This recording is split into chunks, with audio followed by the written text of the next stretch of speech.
ESPN Radio 97.5 and 92.5. Welcome into the Bullpen, Houston. Glad to have you here with us. Alongside me, Brian McDonald, found on the X at SatByBMAC. To my right is Cam Smith, found on X at Clutch City Cam. Welcome back, Cam. You were out last week. Good to have you back. Thank you. And, of course, as always, Sean Mapes is here. I'm found on the X at Sean A. Mapes. And behind the glass, our man Johnny Belmer, third coach Johnny. We have a little problem with your microphone, Cam, there. What's going on here? We need to switch. Okay, is that what we're doing? Okay, we're doing this. We're doing this on the fly. Yeah, no, it's the weekend. Like I think and we're proving it in the moment as I'm trying to talk this out. Cam just blew his ears out. R.I.P. to his ears. Yeah. But we're workshopping. There we go. We're workshopping on the fly because this is the weekend. The standards are lower, and now the microphone won't stand up. You know, this is how it goes sometimes on the bullpen. You gonna be okay, Cam? You're gonna survive the great headphone blast of 2024? Yeah, I'm Gucci now. You're Gucci. Okay, well, you're gonna keep me young using words like that. What did I think I had used. I think I got. You used Stan. Yes, and that's I said right. That's from an Eminem song from 1999. You then said, let me not to go Gen Z, but I'm not a stan of this. I know. It wasn't one of my finer moments. Though I did work in, what did I work? I worked in something youthful. I know cap. I said no. I used no cap after that. So. Let me be the first to wish you a happy Father's Day. Oh, thank you. Yes, Father's Day tomorrow. I know, Cam, you don't have any kids, right? Not to my knowledge. Okay. All right. So I am the only father here. I knew Sean and Johnny didn't have any, but all right. Well, thank you, Sean. I appreciate that. Someone else who I think is a father, but will have plenty of time to celebrate at home, Jose Abreu. His ass is out off the Houston Astros because, yes, golf claps are warranted here. Jose Abreu got released from the Houston Astros. I mean, I think we could start by, I don't care how much is left, like $30 million left on his $58 million contract that the Astros gave him a couple years ago. I don't care how much was left. As Keith Law and others have pointed out, the money was the money no matter what at this point. This is not football where it's guaranteed dollars versus total dollars. Baseball, everything's guaranteed, so it didn't matter. They got him off the team. Sean, you put in his numbers as an Astro. 176 games, hit 217, 625 OPS, 20 home runs. Just will go down as one of the absolute worst signings, not just in Astros history, but in Houston sports history. Your initial thoughts when you finally saw the news that the Jose Abreu nightmare was over? I honestly couldn't. For a split second, I couldn't believe they actually did it. I know, I couldn't either. I thought it was some sort of ruse, some sort of fake account. Yeah, and then I saw that it was perfect because they obviously sent it as a press release, and so Brian McTaggart tweeted, and then Chandler Rome tweeted, and then Ari Alexander. Like everyone that you trust tweets it, and you're like, all right.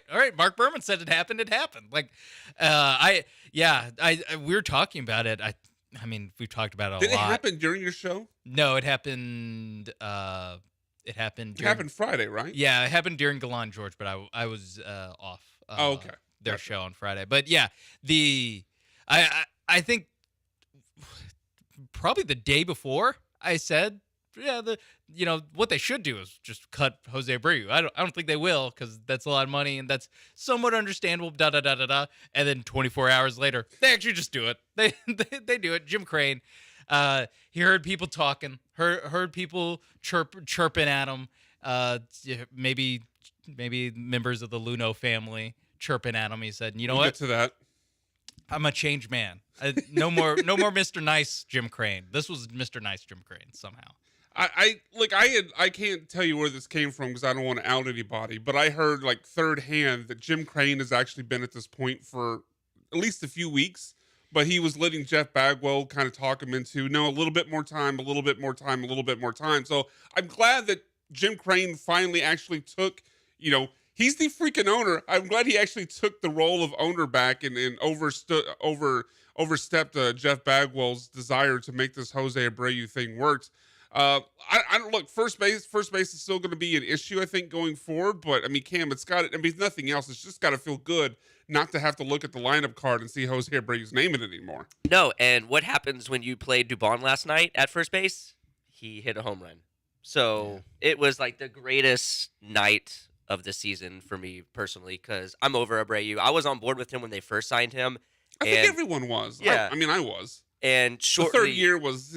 I'm just kind of wondering. I wonder if Bagwell dragged it out because it's a fellow first baseman. Like, I wonder if it was like another position player, if Bagwell would have been like, you know what, like, we're over this, we've tried. But I wonder if he let it drag out so long because they played the same position.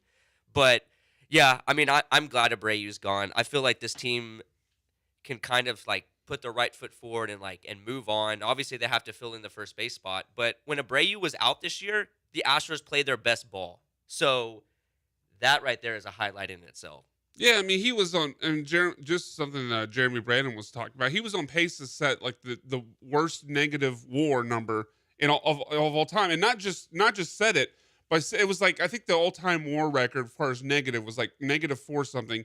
At one point before Abreu took his vacation in Florida for a couple weeks, he was on pace to be like in a -7 WAR. It wasn't just that he was bad. Like, I mean, you've had bad first base play before. Hell, John Singleton's not a good first baseman overall when you look at the totality of his numbers, but you just can't have like the worst offensive season. There's levels to this, right? Like you can have you dealt with Adam Everett years ago being a bad offensive hitter, but it didn't matter because you had enough good offensive hitters around him. You can have bad offensive play.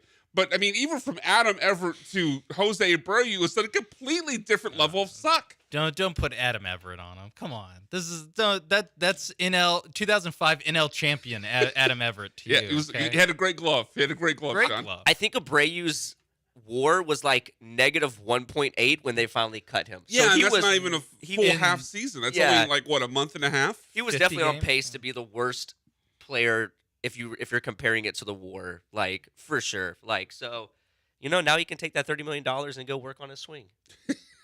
Maybe he can find a smile again like Shawn Michaels. There's a reference for the wrestling fans. So, I mean, I don't know where you guys think Jose Abreu now goes down as one of the worst free agent signings in Houston sports history. I mean, a few names that we put into the Google Doc. I don't know where you think Jose Abreu ranks amongst these, but Ed Reed, certainly someone who's going to fit into this lid. Coach Ed Reed, I think he got maybe 4 or 5 games. They cut him midseason too, or he didn't seem like he ever wanted to be there, but maybe the Texans were the only place to offer him a contract, so he went there to seem like he was unhappy the entire time. But he just turned into like Bob Sanders. He was just trying to headhunt at the end of his career, and it's just like, hey, we need you to actually play the position and cover instead of just trying to knock people's blocks off. But yeah, that was definitely a terrible sign. Maybe he'd been playing too much Madden, the hit stick, and he'd gotten addicted to it. Just trying to level people out. That will happen. I mean, you flick the right thumbstick and you get the fumble, man. It's a great feeling. Camera shakes. Camera shakes. I mean, look, I can see why you would get addicted to it. I get it. Kelvin Cato.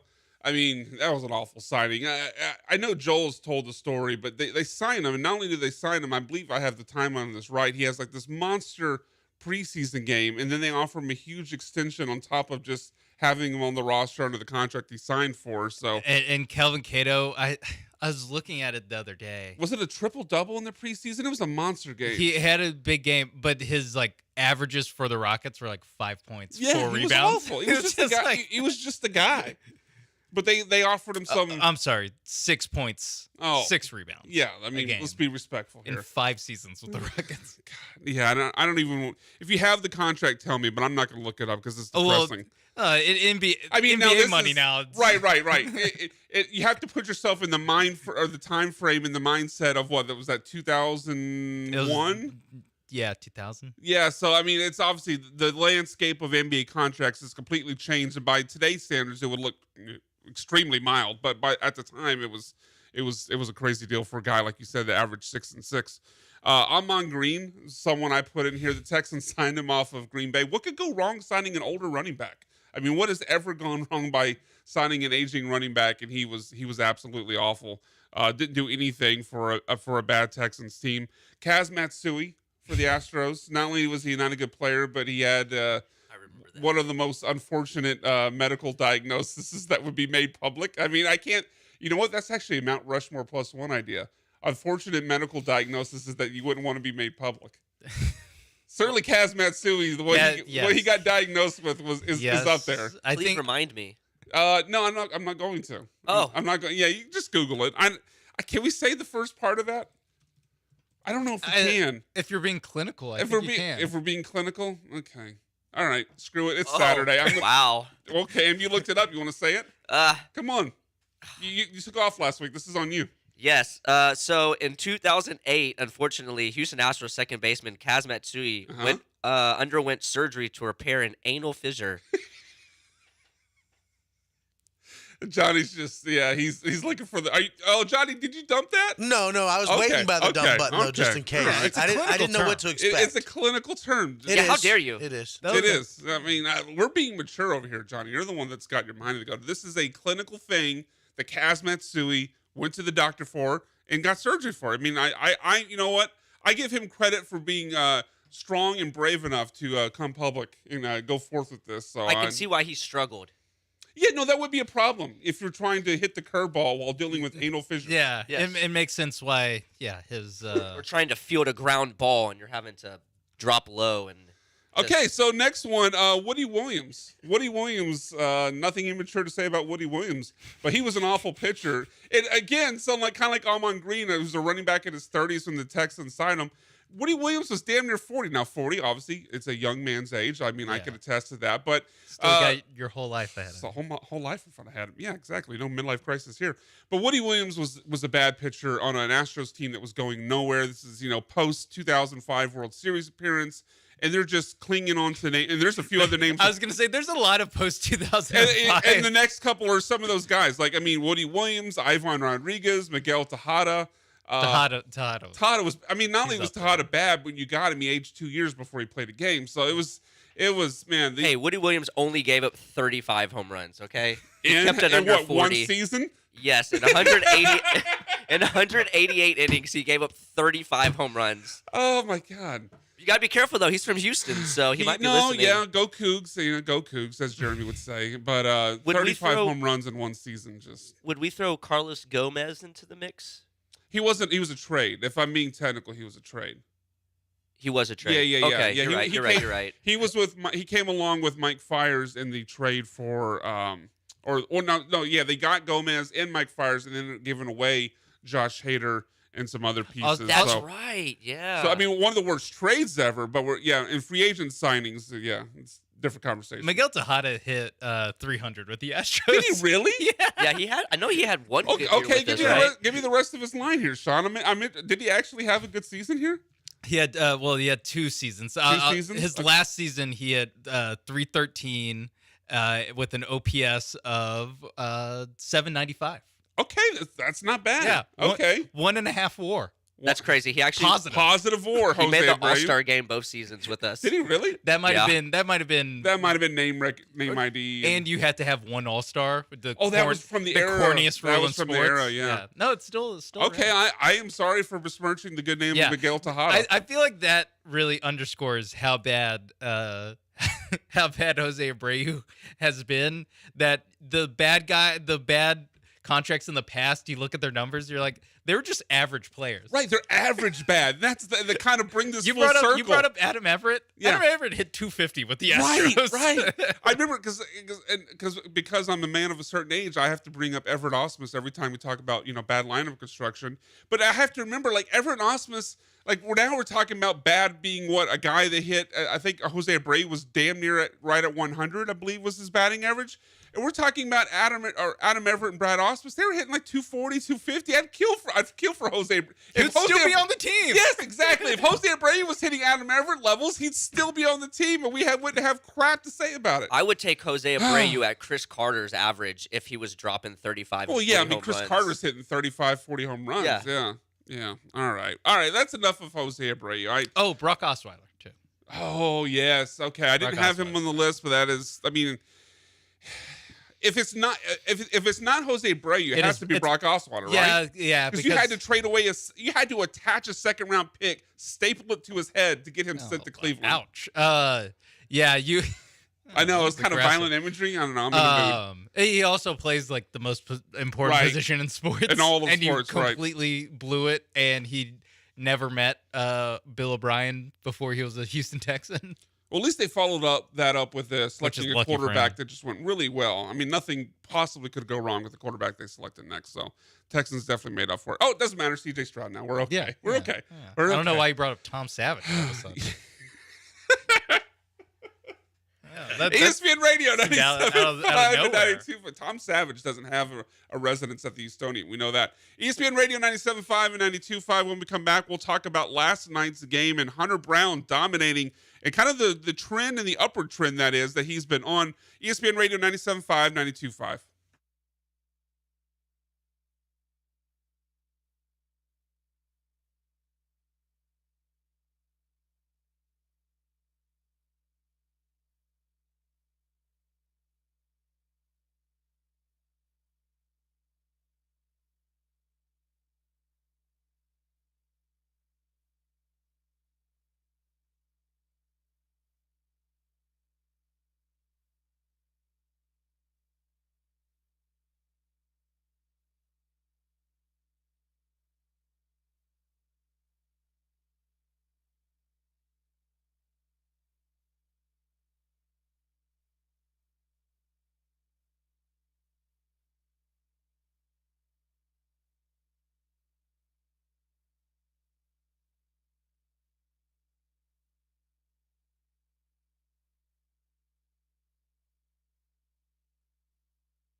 You're back inside the bullpen with the producers of ESPN 97.5 and 92.5. ESPN Radio 97.5, 92.5. Welcome back into the bullpen. ESPN Radio 97.5, 92.5. If you want to talk about anything we've discussed so far with Jose Abreu, what we're about to talk about now with Hunter Brown, or of course the Texans coming up later in the show, give us a call on the HRP listener line or text us at 713-780-3776. So Hunter Brown last night, pretty damn good. I mean, that's even kind of underselling. I think you could say he was dominant. 7 innings, no walks, just 5 hits, strikes out 9. And it's been a bad season, so I hate taking small sample sizes in a desperate search for positivity. Like, hey, look at this guy. Like he was great over a 5-game stretch. Let's think about what this could be for the future. But Hunter Brown, if you take every start he's had, and it's been 11 since that blow up in Kansas City where he gave up 11 hits and I think 9 runs in the first inning, the 11 starts since then. He's 6 innings pitched, 68 strikeouts, so more than a strikeout per inning with a 3.56 ERA. I mean, that is not ace level, but that's quality 2, a very good 3 in a starting rotation. And you would take those numbers, but to even dial it in even over a smaller sample size, last 5 starts, he's been 6 innings pitched or more in every start of those 5, and his ERA over that stretch, that 5-game stretch, 1.74. Sean, I mean, Hunter Brown. I don't know what we make of it for the long term, but Hunter Brown's been great recently. Yeah, and even just in the 2024 term, it makes the reporting that how aggressive the Astros are looking for starting pitching. I get that they have had a lot of injuries, but if you really go through it, and we'll see with this Verlander scratch start today, but you have Verlander, Fromber. You have to throw Ronel Blanco in there for how he's pitched so far this season. And you have Hunter Brown, who, like you said, in his last 5 starts has been everything that you would want Hunter Brown to be coming into the season. So the aggression in which they're looking for starting pitching help, it is a little odd because as of late that hasn't really been what's ailed you, and Hunter Brown is really a part of that. Well, I think the clutch thing is what you mentioned, the 6 innings. The fact that he's been able to go 6 innings, 5 games in a row is huge, because that has been the issue with a lot of these pitchers is 3, 4, 5 innings. Even last year, when our pitchers were pitching really great, a lot of times they were getting taken out in the 5th inning, and so much bullpen arms were getting taxed. So the fact that he's able to go 6 innings, I think is the biggest piece right there. I mean, I don't know what this would say for the Astros going forward. I mean, Sean, you mentioned there's been reports, and this is something I was going to get to later, but I mean, let's go into a little bit right now. There was reports from, let's see, who was it exactly? Oh yeah, John Heyman, saying that the Astros are going to go out and try to make the move for 2 starting pitchers. I mean, when you look at the starting rotation, I mean, assuming Verlander is just a 1-game thing, Verlander, Fromber obviously has his ups and downs, but you're not going to replace him in the lineup. Hunter Brown's been great recently. Spencer Arrighetti's actually been pretty good recently. And then Renel Blanco's had a good season. I get that you probably don't want to have to plan and write in ink that Spencer Arrighetti and Hunter Brown are going to be the guys that carry you to a resurgence that leads into a playoff run. But, I mean, I don't know what tells the team. I mean, I come at it from a couple angles. One, because they're pitching well, whoever you go out and add at the deadline isn't necessarily going to be improving what you already have because they're pitching well. And 2, what does it tell a locker room if you take a guy who's been, mid-3 ERA over the last 11 starts and kick him to the curb and put him in the bullpen because you went out and traded for some random guy at the trade deadline? Yeah, and I have a hard time seeing the starting pitcher that they get being a Justin Verlander, Zach Greinke type, the type move that they've made in the past where you're getting a top-of-the-line starter. So while, yes, at a certain point you do need just MLB-level innings from these guys with the amount of injuries that they've had with the starting rotation, but yeah, you bring up a good point of like, okay, then who are you taking out of this rotation? Because you can't take out Fromber or Justin Verlander or Blanco. Yeah, you can't take out Blanco the way he's pitched. So it's between Arrighetti, and maybe it's Arrighetti. Maybe they want to limit the amount of innings they put on his arm. That's fine, but that's one. Yeah, you got to tell. Yeah, I mean, not you, but you got to tell me who I do.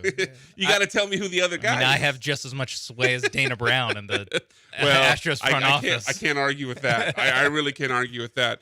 But yeah, I'm really encouraged by Hunter Brown. Look, I think he was also, and we discussed this at various times. I think he was unfairly labeled. It was because people were putting the side-by-side video of the delivery against Justin Verlander. It's like, oh, well, Justin Verlander, former first-round pick, rookie of the year. I think he was in the World Series his rookie year with the Tigers. I mean, he was off to the races right away. Yeah. I mean, and Hunter Brown, those 2 starts he had in 2022 as a rookie before the Astros put him in the bullpen when the playoffs started. He was great in those. I believe he was 6 innings, 1 earned run, or 6 innings, 2 earned runs in both those starts. So the expectations going into last season were through the roof. I mean, people were calling him, baby JV, mini JV, whatever the terminology people would use would be.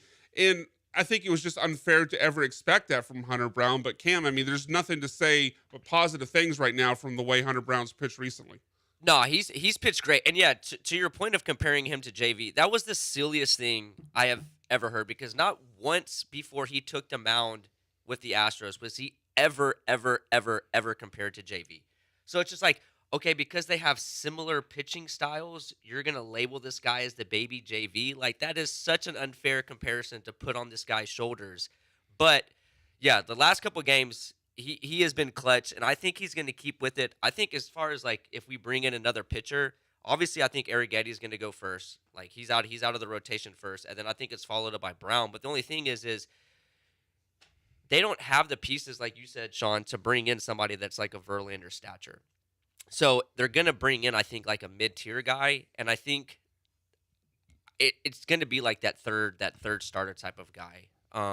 So And maybe they push it to a 6-man rotation because we've seen how many injuries this rotation has that, maybe they don't want to stretch it out to a 5-man rotation anymore. But it would be a shame, I guess, for me to see Hunter Brown go on this little streak he's going and then throw him back in like the bullpen. Because I feel like they did that with Brad Peacock back in the day. Like Peacock would have these really good stretches of starting games. Then they would throw him back into the bullpen. Yeah. Then they would pull him Won a out. World Series Then game. they would throw him back in the bullpen. It's just kind of like, okay. God. Establish what you're going to do with these pitchers. Like if you're going to have Hunter Brown as a starter, keep him as a starter. Don't keep going back and forth between the bullpen and the starting pitching. So, but yeah, I mean, he's looked really good. It's been impressive. Hey, I didn't think when I woke up today I'd be yearning for the days of Brad Peacock. Brad but Peacock got a shout out from the president when they visited the White House. Rightfully so. I mean, Brad Peacock. I mean, let's not talk down the man's career. He at one point, yeah, I thought he was actually pretty good.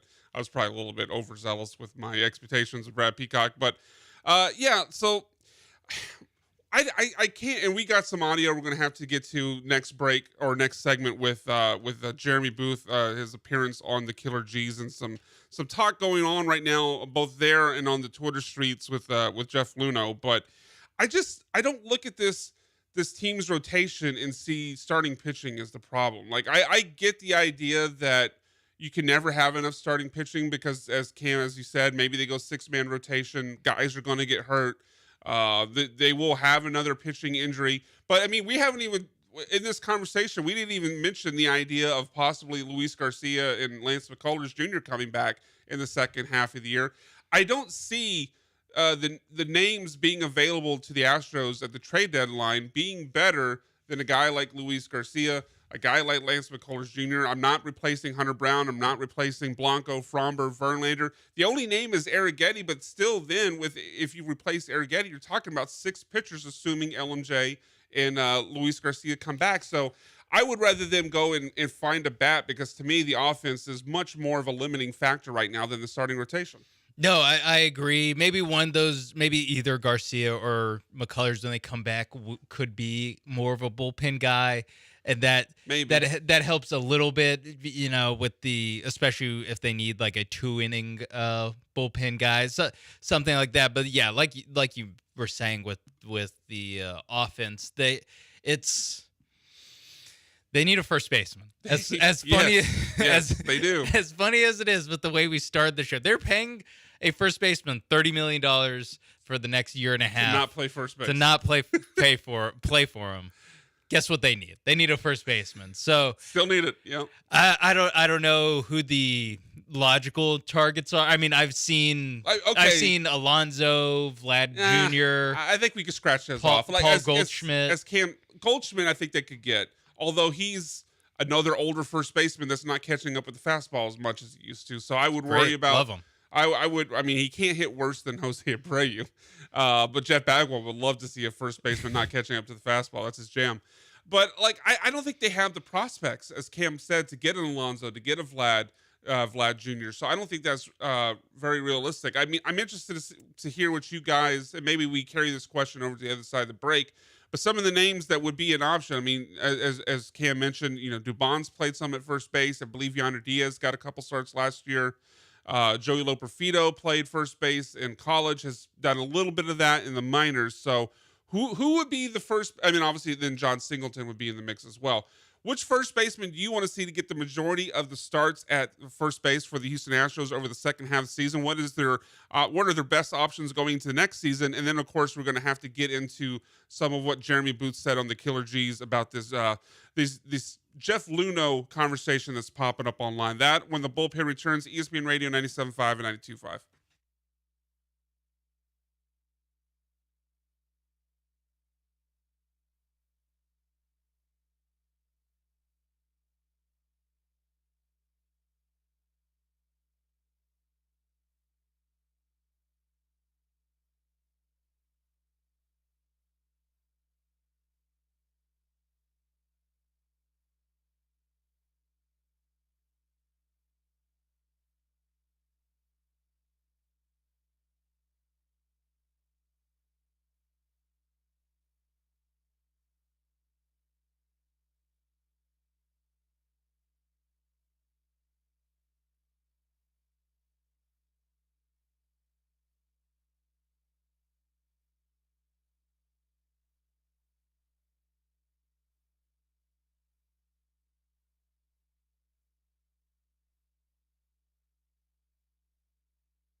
This is the Bullpen on ESPN 97.5 and 92.5. Live from the Veritex Community Bank Studios. Here are the producers of ESPN 97.5 and 92.5.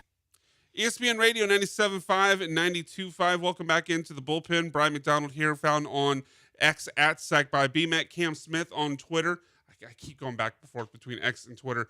Cam Smith at Clutch City Cam. Sean at Sean A. Mapes. And, of course, our man Johnny Belmer behind the glass at Third Coast Johnny. So, Sean, I'm going to kind of toss this over to you, this first part, because I was filling in for Michael Carroll. You hear Michael Carroll's voice on the station every Friday night as the host of Comicast. And then I took 3 days off around my anniversary. So I kind of been checked out this week, but Gina Luno is popping up on Twitter and replying to people on Astros Twitter. What is going on with Gina Luno in her replies on Twitter? Yes, the wife of former Astros GM and really architect of the golden era of Houston baseball, Gina Luno, wife of Jeff Luno, responded to a tweet saying, "How did the Astros go from 7 straight ALCS appearances to complete dog bleep in the matter of one off season?" Gina Luno at Gina Luno on Twitter said, "Simple answer: Jim Crane fired Jeff Luno. Karma sucks." Look, I mean, she's not completely wrong. And karma does suck. Fact or fiction? Well, I don't believe in karma. But I mean, look, I respect, you know, the wife sticking up for her husband. I mean, there's nothing wrong there, but I don't know, man. It doesn't come off as kind of like petty? I mean, you know why your husband. Yeah, exactly. Like, you know why your husband got fired. Like, I mean, you could sit there and play the victim card, but you know why your husband got fired. He oversaw a cheating scandal. Like we can be adults about this. Look, I think the cheating scandal was overblown. It was more of a league-wide problem than an Astros problem. But you can't sit there and pretend to like take this righteous stand, like, oh, Jim Crane fired us, we should be there. Your husband oversaw a cheating scandal. People who oversee cheating scandals get fired. That's I mean, what's unfair about that? You could make the case though that Alex Cora was involved in cheating scandal. Boots on the ground with the cheating scandal, is still managing Boston. AJ Hinch was the manager of the Astros. He's now gotten another job somewhere else, which I think Detroit. is even a step above. He's in just town. Coming back. Yes, he's in town right now. You have Carlos Beltran, who was going to be the Mets manager. Somehow, Carlos Beltran and Jeff Luno are the only people that lost jobs for any amount of time or for more than a year. Because Beltran's going to be the manager of the Mets. Now he's on the Yes network covering Yankees games. So really, the only guy who is no longer in MLB these, 4.5 years since the cheating scandal first broke, what is Jeff Luno? Yeah, I mean, I think it was February 2020 when everything kind of hit the fan, so to speak. It was right before the pandemic. Because they were just about to report to. I remember Bregman and not Bregman and Altuve, Bregman and someone else. Maybe it might have been Altuve. I can't remember, but Had Bregman to do for the sure. Press conference. Yeah, they had a press conference at their training at the spring training site in Florida. It was right before the season. The reason I remember it so vividly is I was at another media group here in town at the time, and I happened to have a paid day off scheduled for that day, and I got bleeped from my program director when I got back because, oh, you were off that day, and we didn't have anyone to help us get all this on. I was like, I couldn't. How was I supposed to predict the day this cheating scandal was supposed to? Speaking I mean, come on, man. You of, have other people that could fill in and pull audio. Speaking of having good timing or bad timing, Gina Luno tweeted this out on Thursday at 10:09 a.m. The Gallant George radio program, which I am the producer of, had scheduled Jeremy Booth to come on in studio with the guys to talk about Astros baseball. And just out of luck, you know, that was the kind of big Astros news that day. It was an off day for the Astros, so there wasn't a ton to talk about otherwise. So we really got to stretch our legs and ask Jeremy Booth what he thought about the Gina Luno tweet and why Jeff Luno doesn't have a job in baseball. And here's what he said with the Killer G's on Thursday. 29 other teams said no. Ain't nobody flipping on Jeff Luno. Nobody's knocking down, hey, Jeffrey, hey, Jeff, old buddy, old pal, come on in and run our draft for us. Come on in. No, they're like, get the hell away from me, man. That's the reality of it. And it's not about anything legal. It's about the way the guy treated people. So, Gina, I for standing up for your guy, I'd be careful throwing stones. He did an excellent job in some areas, did a horrible job in the others. But that's not why he's not getting another chance. It's the way he treated everybody and the culture he created and the harm he put people in is why he's not getting a chance. Nobody wants that. The way he treated people? What? I mean, that see, it's difficult because, and I know we got more clips to follow that up, but. And I understand why Jeremy doesn't want to give out the name of his sources, but I've heard that talk of Luno maybe not treating people well behind the scenes, and we'll get some more clips played here in a second that kind of explain Jeremy's point further. But it's difficult to kind of grade the fairness of the take when you're not being given all the information. I understand why Jeremy can't go out and like, this person told it, and it came from here, and it's about this person. He can't do that because then those people wouldn't tell him anything. But it's difficult to crush Jeff Luno for something you're not being given all the information for. Yeah, and there was like at the time there was you heard about the toxic work environment that was very Brendan Todman came from that environment. Not even before literally Brandon Todman making an ass out of himself after the ALCS, but you would hear about it was a very cutthroat place, the Astros front office. And so that, I mean, Jeremy Booth, obviously he's on TV now with KJU, but he was a scout for a long time. So I imagine a lot of these are stories shared among his scout friends and guys that either worked under Luno in Houston, and some of the stuff goes back to when Jeff Luno was working as the assistant GM, or maybe it was, I forgot what his official title was in St. Louis before he came over to the Astros. Well, I will take cutthroat front office and 7 ACL appearances in a World Series over this loosey-goosey GM crap that we have right now. Like, yeah, if you want to make me cry and we can get to the World Series, fine. Like, I'll take that. Yeah, and Jeremy Booth was like BMAC mentioned. There's a certain point of you can't go full, can't show every skeleton in the closet because some of it just isn't your story to tell. If that person who is wronged wants to tell it, they can. But I do understand where Jeremy's coming from, where he can't fully get into it. But and John, this is Booth 05. Paul did follow up and wanted a little more specifics about what Luno did and how he was, I guess, cutthroat with the Astros. I gotta go back to what you said a little bit earlier, and I know you don't want to name names here. So what is that Jeff Luno maybe took from somebody else? Out of respect for the people that were involved in this process or involved with him over time, I'm not going to name names. Okay, what I will tell you is don't need names. I will tell you this. With Jeff's background, when he went to the Cardinals, he held these wide open, we'll call them interviews, tryouts. You know, basically, who do I want? Who's coming in? Who wants to, and people in this game in baseball that are working in the game, they share info. They'll talk about it. They want to advance it. It's a feel-good thing. It's a passion thing. And so when you're going for a position, you turn it in. This is what I would do. What do you think about this? That's normal. Jeff would get to a certain point with these people, and he would pocket the info. See ya. And so that process with the Cardinals starts to spread. People start talking about it. And then if you look at the hirings and firings he had with the Astros, anytime he got to a place where he thought he had gotten as much as he could from a person, doesn't matter who that was, player development or scouting, and if you talk to people off the record, they will tell you this. The turnover with the Houston Astros was record-setting. Not just when he got there, but consistently in and out. They just kept going like this and like this and like this. And a prime example, the pro scouts. When he needed to win a World Series, he leaned on the pro scouts, and they acquired a young Yordan Alvarez. But how do you fire a pro department? An entire pro department? How do you turn around and liquidate Latin America? Because you think you don't need them anymore. Because you've gotten what you have from them. You've now gotten your new job, and you've won a World Series.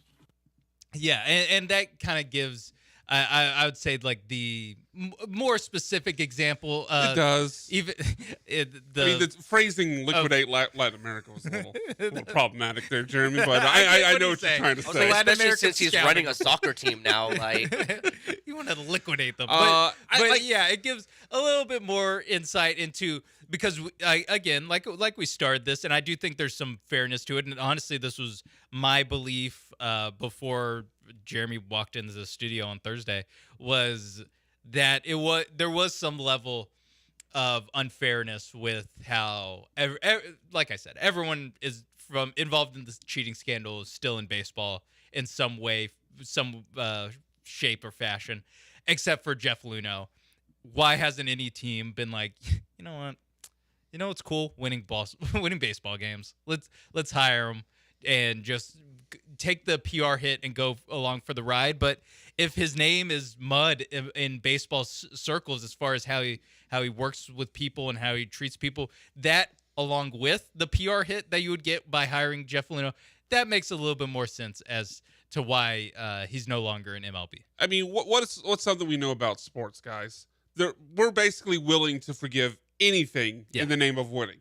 I mean, so to answer Winning fixes, as a book about the Houston Astros is titled, "Winning Fixes Everything." So to Gina Luno's question, all due respect to her, like, I mean, I think there is, whether you disagree with the sentiment or agree with it, and I have some problems with the sentiment that Jeremy Booth talked about, but whether you agree with it or not, if the sentiment is there that Jeff Luhnow was basically a giant a-hole that no one wanted to deal with, that's why he's not in baseball anymore. I mean, Alex Cora, Carlos Beltran, AJ Hinch, all these guys are working again. The players are all still playing. Like, the only one that's not there is Jeff Luhnow. Maybe there's something about Jeff Luhnow's personality that's rubbing people the wrong way. The only part that I disagreed with, and I'll make it quick because I know we got to get to break, but I mean, it seemed like a big part of Jeremy's contention was that Luhnow was taking ideas and using them as his own. And that seemed to be kind of what made him the angriest. From everything I know from other sports, I mean, I know this is professional wrestling, it's fake, but this, from what you hear behind the scenes of the creative process of booking those shows, that's just part of life. Like, when you bring someone in for an interview process, you're going to have to sell them on the good ideas that you have to then show them that you would be an asset going forward. Well, if you give them a good idea, but they don't decide to hire you, and they hear that good idea, they're just going to delete it from their memory and not use it? No, they're going to use it. That's going to happen in football. It's going to happen in basketball, in baseball, in professional wrestling, in the regular business world. If you bring in somebody and you haven't hired them, but they tell you a good idea, you're not going to ignore that you heard the good idea. You're going to use it. Yeah, and that's something that Jeremy talked about, where that is something that is from the business world that Jeff Luhnow came from. Jeff Luhnow came from I forgot what the specific business was, but it was a company about efficiency and about like cutting the fat in a business and doing all those things. So yes, I think some of it is also taking these aggressive business practices from outside of baseball, and you being the one to bring them to baseball, you're really the first guy to kind of run over that hill. You kind of get hit with all the arrows. Yeah. All right. We got to get out and get to the Texans on the other side of the breaks. In an offseason of sunshine and rainbows for the Texans, a dissenting voice has emerged in local media gatherings. We'll hear about that next when the Bullpen returns. ESPN Radio 97.5 and 92.5.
Broadcasting live from the Veritex Community Bank Studios, it's the Bullpen on ESPN 97.5 and 92.5.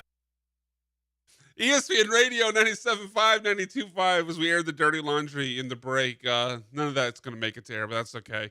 Join us. You can watch us on YouTube. I don't know if you're going to be hearing the stuff we say during the break, but you should still watch us on YouTube anyway. And Sean, you can also come out and hang out with us at the Space Cowboys game in a couple weeks. That is right. It is going to be ESPN 97.5 and 92.5 night on June 27th. That's with the Space Cowboys. Our listeners can get tickets for just, get this, $9.25. 925. I get it. Yes, that's where you can listen. Shout out to the people in charge for not making it $9.75. They went with the lower. Saved you 50 prices. cents right there. I know. Yes, just by entering promo code ESPN 925. That's where you can hear all your Space Cowboys game. Come watch the future of the Astros and maybe some present of the Astros in that are doing rehab starts with us, and see any of our hosts will embarrass themselves by throwing out the first pitch like happened last year with our dearly departed from the lineup, not from life. Brad Kellner. Way to clarify that. Yes. See if anyone Brad Kellner's himself. Did he throw like 10 feet over the catcher's head? Yes, he threw it to the press box. Let's see if Paul Gallant How was can Joel's match first that. pitch? Joel was good. Joel's Joel's was good. It was just a good first pitch. If like anybody in the station, like if I'm going to power rank, like who's going to take it most seriously to avoid embarrassment, I think Joel Blank would be at the top of the list. He also played baseball. That's true. He was also a college baseball pitcher. He played college baseball as a pitcher, so I would expect him to be able to throw a strike. Do we know which hosts are going to do it this year? I haven't heard. Paul is a soft yes. A soft okay. yes. Yeah. What does that mean? There's still a lot of moving parts to this. Paul might be out drinking at the time. Yeah, or on vacation. Yes. So he's always at a wedding. I will do it. If Paul is available, it will be Paul, and we don't want Joel again. So it might be Jeremy, might be the morning show. We'll see. Yeah. All right. So we got a lone dissenting voice, Sean, this offseason. It's all been sunshine and rainbows for the Texans offseason, but Yes. Someone's pulling a Lee Corso and saying, not so fast, my friend. Yes, to follow through on that beautiful tease from last segment. This offseason so far, it's been nothing but love for the Houston Texans, including at this very station on this very show. I feel like we've been very positive about the direction of the Texans and the Texans players, and I guess front office kind of know it because they've been making the media rounds and basically going around and getting their backs patted everywhere they go. Whether it's CJ Stroud on any of the 19 podcasts. Every podcast in the world that he's been on. Yeah. Yes. We had Casario. He'll be on. He was on McAfee. He was on Kay Adams' show. He obviously was just on the flagship, and he's there. I think not every week, but pretty close to it. He's there a lot. Yeah, but he was making fun of teams that have after they draft a player, they all do a standing ovation, clapping, and then saying, "Yeah, we don't do that. We just get the pick in, whatever." And then our very own investigative reporter Jeremy Branham looked at every pick that the Texans made. Was it true? They do the same exact thing that every other team does. Oh, no. Nick! And it was like... We can pull the video. It's 2024, Nick. There's Will Anderson, obviously CJ Stroud once, and you're like, okay, those are high picks. Sure. There's a Christian Harris one. Oh. There's ones all into third, fourth Tegan Curatano get a standing ovation? Yeah, exactly. I know it was a different regime, but Sulafilo got oh, God, Xavier Sulafilo, yeah. But he's not going to be available because he was in the quarter system UCLA. That pick was doomed from the start. Anyway. You done? Yeah, I'm done. I'm done, yes. I'm still triggered by Xavier Sulafilo a little bit. Second-round pick grievances? Yeah. We'll stick to a little bit more current. So this offseason, it's been obviously nothing but love. And I think at a certain point, rightfully so. But even we on the Del Oleye show and on Kalon George, I think both shows, talked about when will there be the zag on the Texans off season, because everyone loves this Texans. Did we play the audio from Louis Riddick last week or maybe the week before, Oh, where he said, "I have zero worries about the Houston Texans." we didn't play it on this show, but I played it on the Killer Bees. Yeah, yeah. where he went on for a minute about how he is not worried at all about the Houston Texans this season. So we're wondering when there's going to be someone to take the terrain of, all right, Texans, chill out, win something, do something before you're talking all that talk. Well, folks, this week we got that someone. We had Jason Braddock. Used to be able to hear him not just in the city of Houston, but on these very airways here in 97.5. He wrote for the Sporting News, Texans hubris could be their undoing. Basically saying that the Texans, there's an actual quote in here where basically the Texans need to STFU. Shut the bleep up. I'm well aware of it. It was once the name of a finishing move for John Cena. I'm well aware. Oh, really? Yeah, Wow. yeah. Yes. How about that? I mean, John Belmer knew that. He's nodding his head yes. I mean, John Belmer, huge John Cena fan. Yes. If I could give the Texans organization any bit of professional, stern advice that is meant for their best interest, it would be kindly STFU. That's the actual Kindly. quote. I remember. Kindly. I mean, is CJ Stroud maybe going on too many podcasts? I can hear that argument. But you're going to have to tell me the next part. Okay, he's going on too many podcasts. Do you actually think that's going to negatively impact his play? It's June. He was on podcasts and he was on Michael Parsons' show in April around the draft. Tell me when he's taking time out of the week in season, missing preparation to go on podcasts across the league, and then I'm going to start to worry that he's talking too much. It's the off season. I don't have a concern that CJ Stroud is going to lack motivation going into the season and just rest on his laurels and start playing like crap. I just don't have that concern at all. No, and the fact that he told the Texans organization as a whole to be quiet, it's just what are the Texans saying and talking? It's literally just CJ Stroud going on podcasts, and he's just marketing the brand.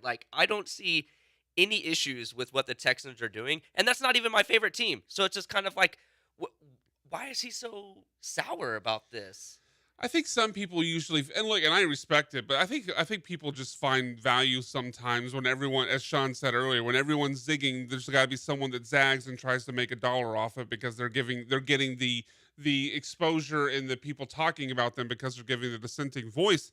I mean, I think you can make the argument that like Braddock was saying, that maybe CJ Stroud is going on too many podcasts, but one, when you hear about CJ Stroud's background, what he had to deal with growing up, the internal motivation that he has to be great, I don't think that type of person with that sort of drive and motivation is going to take a step back in his desire to win just because he's going on podcasts. And two, the Texans improved everything around him. So even if CJ Stroud were to slip a little bit, he's got, the increased weapons, especially with Stephon Diggs, that I think that's going to more than make up for maybe a tiny level or tiny drop in his level of play, which I don't even think will happen. So I think this is much to do about nothing. Well, yeah, and CJ's not even talking trash. The only person that he is capping on is Michael Parsons and the Cowboys. That's totally okay. He's not out here talking trash about the AFC South opponents or anybody else. He is literally just talking trash about Micah Parsons and the Cowboys, and it's all just a bit. They're both going back and forth. So it's just again, I get that with everything going positive, there's that person that's going to say something negative just to balance it out. But it's just wait until something negative actually happens with this team before you put that on them. This is just, I don't know. I think this is just kind of silly. Well, a lot of people agreed with you because Jason Braddock posted this column on the 11th. I don't remember what day the 11th was. Is that my day? That would be Tuesday. Wednesday at 4:30 p.m., Jason Braddock at Jason Braddock on Twitter said, "Hey, Houston, gonna hang it up again.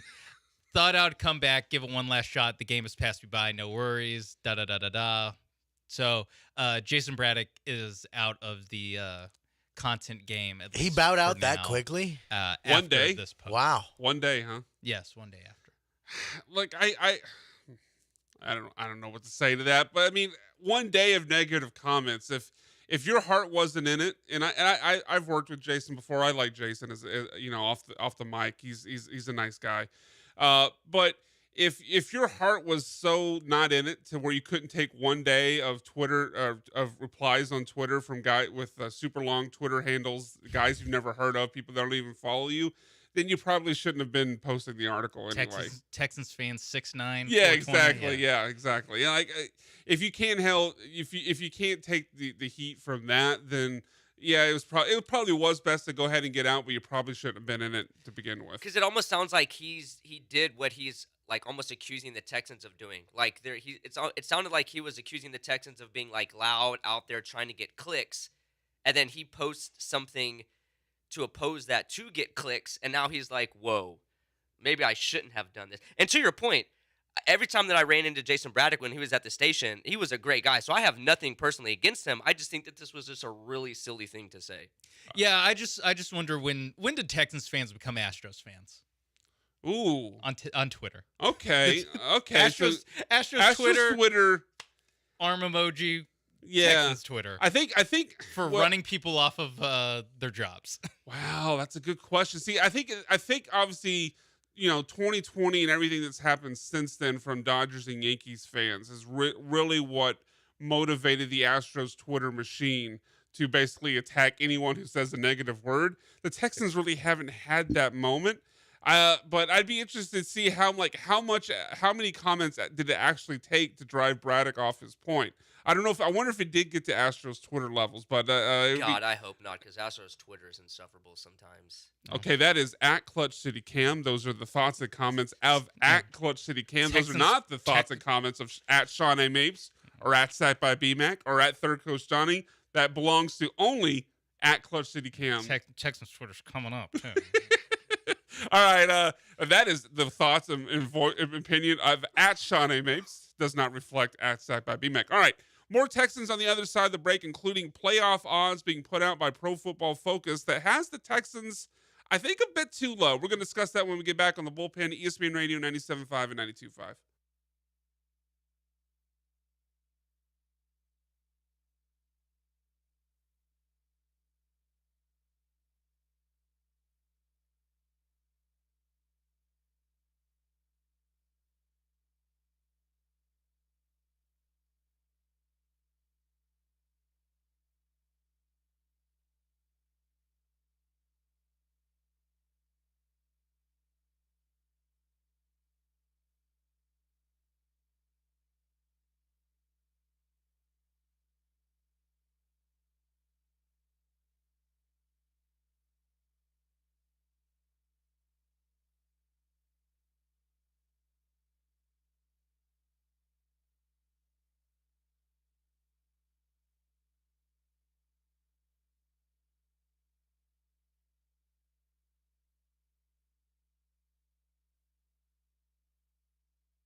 This is the Bullpen on ESPN 97.5 and 92.5. Live from the Veritex Community Bank Studios. Here are the producers of ESPN 97.5 and 92.5. ESPN Radio 97.5 and 92.5. Welcome back into the bullpen. Hour 2 starts now. I'm Brian McDonald. Alongside me, Cam Smith, Sean Mapes, and behind the glass, our man Johnny Belmer, who we found out during the break. He's working out a lot. He's got the gun show going there in the studio. Not shy about it. Yeah, no, not shy. I He's just wouldn't flexing. put a lot behind. He's just flexing on us for no apparent reason. Hey, what's up, Johnny? He just starts flexing. It's really off-putting. Be better, Johnny. Someone else that needs to be better, I think. Pro Football Focus with their playoff odds. You like that transition, Sean? That was some professional stuff there. That was. I'm going to pat myself on the back for that one. Game, get the game ball. We got a couple footballs over there. Yeah, I think I get a game ball for that one. Certainly not going to Johnny Two Guns over there. But Pro Football Focus put out their playoff odds for the AFC, and obviously no surprise at the top. The Chiefs are the number 1 team at 76%, which I get when you put out odds like this, it's not going to necessarily reflect public opinion, because who in the world, who would be the 24% that would say the Chiefs are not going to make the playoffs? So I know it's never going to reflect what the public opinion would be, but I mean, they deserve to be number 1, but I think you could argue they should be even higher. Number 2, Ravens at 67%. Still no Texans yet. Let's see where the Texans fall. Number 3, Bills at 61%. Bengals at 59% to come in at number 4. Then finally, your Houston Texans on the board at number 5, the 5th best odds to make the playoffs in the AFC. Shout out to Jason Braddock, maybe help come up with these these rankings at 52%. Followed by the Dolphins and Jets at 6th and 7th at 52 and 48% respectively. Sean, when you first see these percentage odds, and sorry, Cam, the Chargers aren't on here. When you see these, Shocker. when you see these odds, other than rightfully the Chargers being left off because they're garbage, what is your overall thought to where the Texans rank in the odds overall? I think the number seems low, but like you mentioned with the Chiefs, I think all the numbers kind of seem low. They all seem low. And yeah. I think some of that is just the June 15th-ness of it all, where like, of course all these teams are good. Like, what are you talking about? But every year there are teams that come in that are expected to be Super Bowl contenders that do miss the playoffs. Like, Yeah, that'll happen pretty often. I wish I remember the exact number, but it's something to like 2 non-playoff teams in each conference from the year before that make the playoffs in the previous year, and it's a pretty long streak of that. So, I think I'll get to my thoughts here on the Texans here in a second. But Cam, what are your overall thoughts on these percentages, other than the Chargers being left off? I mean, I'm kind of with y'all. I think it's kind of low, because if I'm looking at this list, it seems like they're saying the Texans are going to win the division, but yet their chance to make the playoffs is basically half. 50%. It's just kind of like I would assume that means that they have them as the favorite, but it is a lot of their chance to make the playoffs is contingent on them winning the division. Yeah, and like, look, their schedule is a little tougher, but it's just like, does anybody in that division really scare you enough to where you think the Texans wouldn't win that? I mean, what did Jacksonville and Indy and Tennessee really do in the offseason or last year that makes you think that they could overtake the Texans? Like, I don't see it. So like, I definitely think 52% is super low. If I could take your point and run with it a little, you're kind of hitting on my biggest problem with this list. And overall, I mean, it's a June 15th list from Pro Football Focus on Playoff Raw. I mean, the stakes here are not high. But if I'm gonna go super hardo and make my case for why I have a problem with this list, I would point out kind of what Cam was saying, specifically with the Bills at 3. Like, you can't tell me, if you're saying, okay, the Bills are the favorite to win the AFC East, and I would argue that even being true, and the Texans are the favorite to win the AFC South. To me, the Bills, and it's clear as day here on the list, have way more competition in their own division to win, because there's only one AFC South team on this list. It's the Houston Texans. The Colts, Jaguars, and Titans aren't on this list, and Titans probably going to be hot garbage. But the Bills are joined on this top 7 list by the Dolphins and Jets. You can't sell me on the idea of the Bills, who got worse over the offseason, having better odds than the Houston Texans when they have tougher competition in their own division, as referenced by the Dolphins and Jets being on this list, without anyone else in the AFC South being on this list. Yeah. That is the I don't know. I'm kind of lower on all three of the, and maybe that makes it right, that I'm lower on all three of the AFC East teams' chances, or at least it seems a bit aggressive that all of them are on the graphic, and I would probably, if you're just to rank them, this just means the Texans are fifth in the power rankings of most likely to make the playoffs by PFF, where that seems low, but then I look at the other teams, I'm like, oh, okay, so they're fourth, and I'd drop the Bills underneath the Texans. And so then having two more AFC East teams, and I'm not familiar enough with the AFC East. Maybe they just play they have a super cake divisional matchups from the NFC. Maybe they play the NFC South like the Texans did last year. And that didn't actually work out all that they great split for the, 'em. yeah, no, that didn't work all that great for the Texans. But maybe there's some weird schedule thing going on that I'm not taking into account, that there's two AFC North teams above the Texans and three AFC East teams in the graphic. Altogether, the graphic of what, 7 teams? 7 teams, yeah.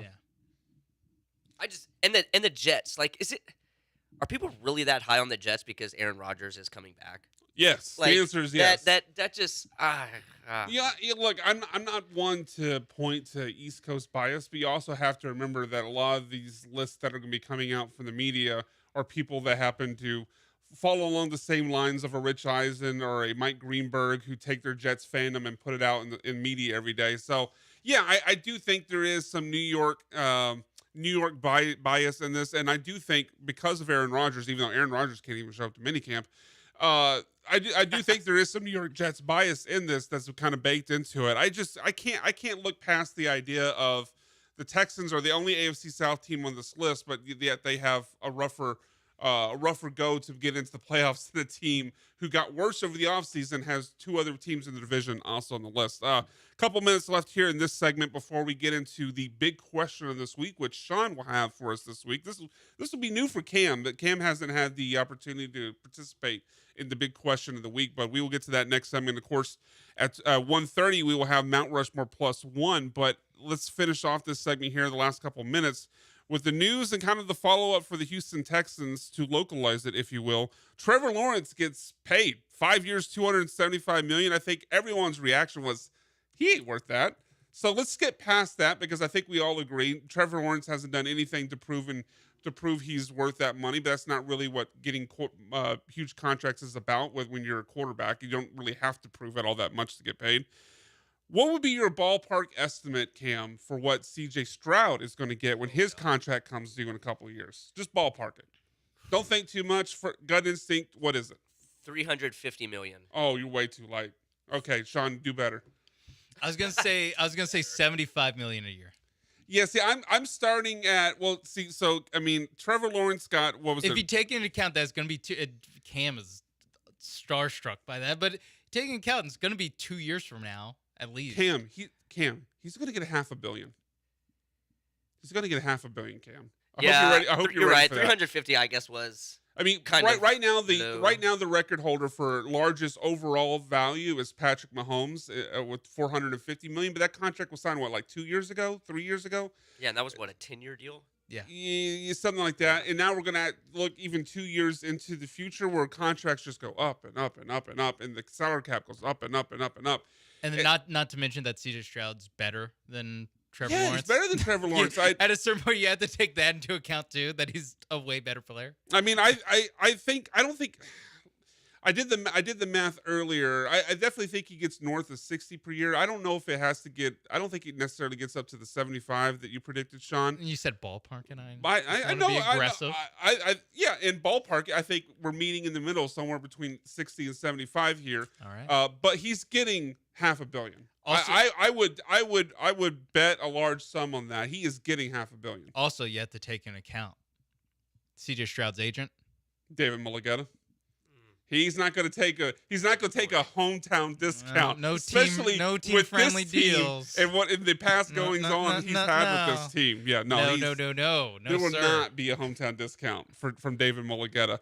I mean, I have no fear about the deal getting done, but when you start when we start having conversations about what the Texans do in free agency, like next offseason and the offseason after, we're going to have to keep in the back of our minds. It's not just how much salary cap you have right now. It's we also have to have room to give CJ Stroud $500 million. So you could do the 1 year deals for guys like Diggs right now, the 2 year deals for Danielle Hunter. But in a couple of seasons, when that contract comes due on CJ Stroud, your ability to make big splashes in free agency aren't going to be quite there. All right, on the other side of the break, ESPN Radio 97.5 and 92.5, the big question of the week will be provided to us by Sean. That when the bullpen returns, ESPN Radio 97.5 and 92.5.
This is The Bullpen on ESPN 97.5 and 92.5. Live from the Veritex Community Bank Studios. Here are the producers of ESPN 97.5 and 92.5.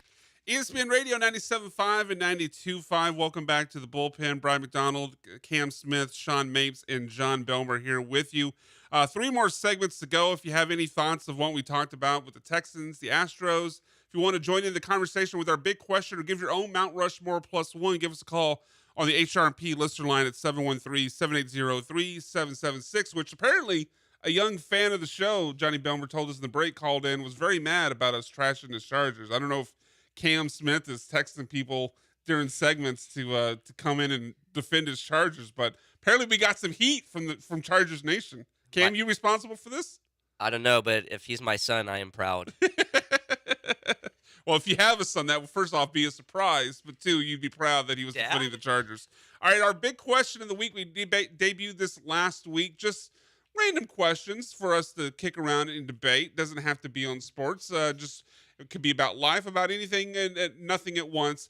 I gave mine last week. Sean apparently has 5. We're not going to get to all 5, but has 5 potential ones for us to pick from.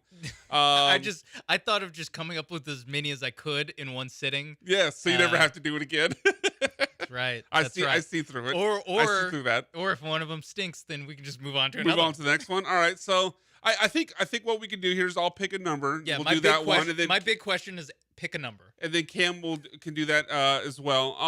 To kick us off, I'm going to think, as you go through with this, maybe less effort is put into each question down the lines. I don't want to go with 5.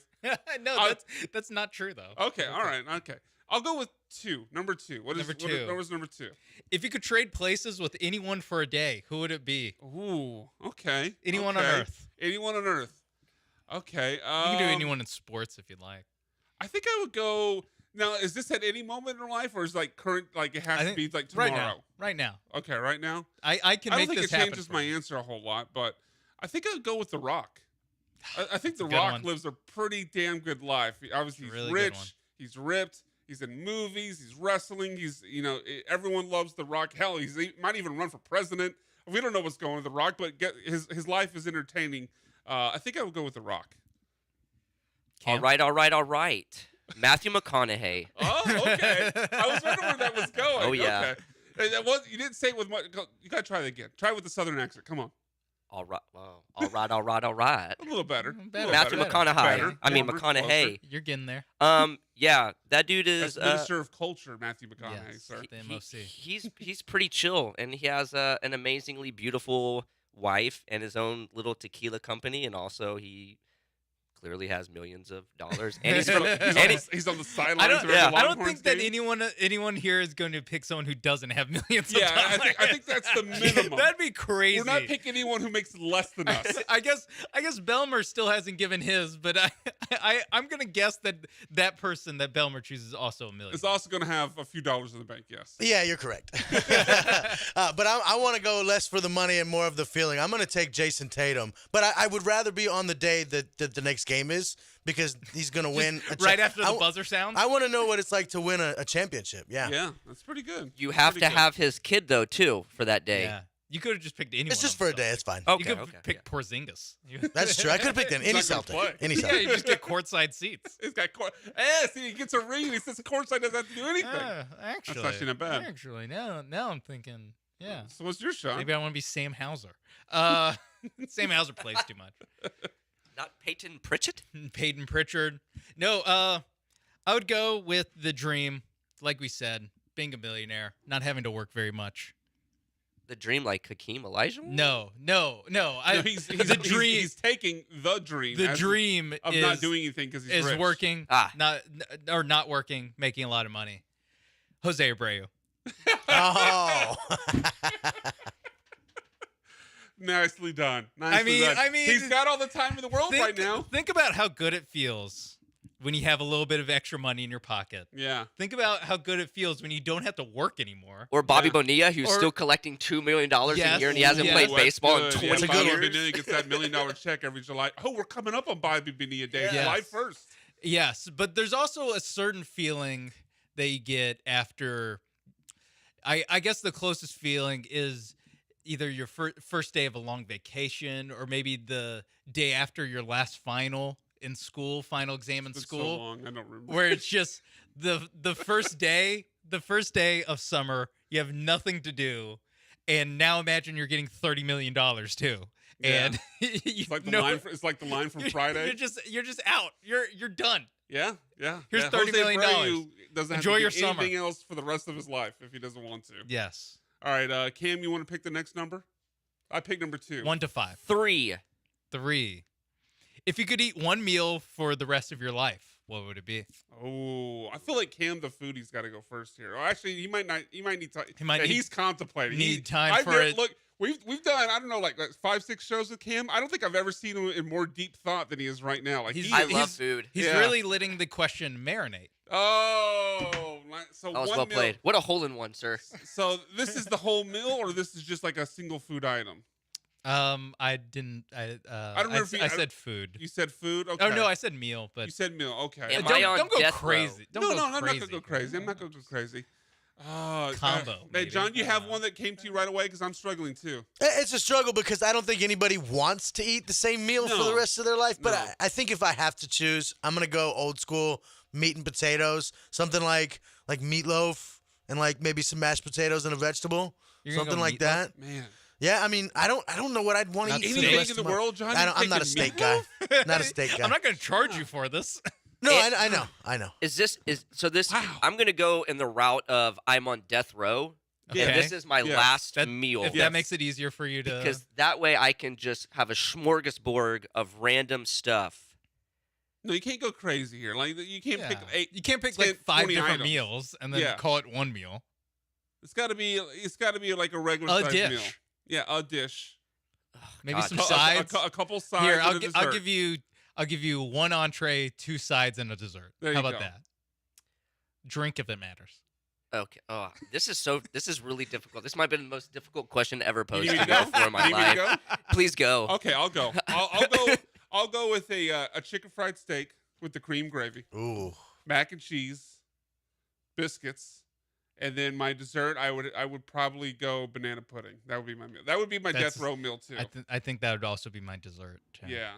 I think that. I mean, there's other things I could be talked into. You have to eat this every day. Yeah, I know. Well, I guess if I'm someday- eating this every day, I'm not living very long. And if I'm eating, maybe if I'm maybe eating some chicken days, fried steak, some mac days you're and like, you know, cheese, I'm just feeling mac and carving cheese. up with some biscuits and Just banana hold pudding. the rest. I'll take the mac and cheese. Yeah. I could.